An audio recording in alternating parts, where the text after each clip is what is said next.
Bad boy. Yeah, Never question for you.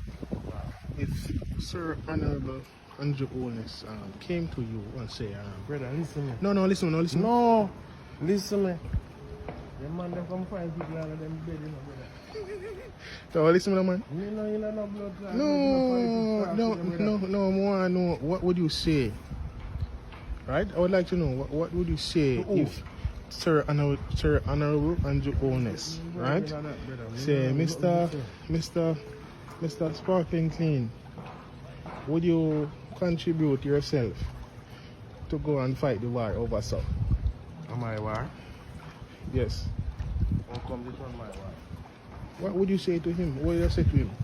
Andrew, go get him boys then, you know. Him two boys. I laugh like a joke. You wouldn't go. I send him two boys first me go. So you don't think you would have go and do it for the country and for the love of Jamaica? I left this blood clot. Africa, I want to go, brother. Africa, Yeah. go eat raw meat, no It's salt. raw meat. My youth, I want to have some part of Africa. Them show you what they want to see. Blood clot here, man. Father Andrew. If you and the boys, them are coming ready.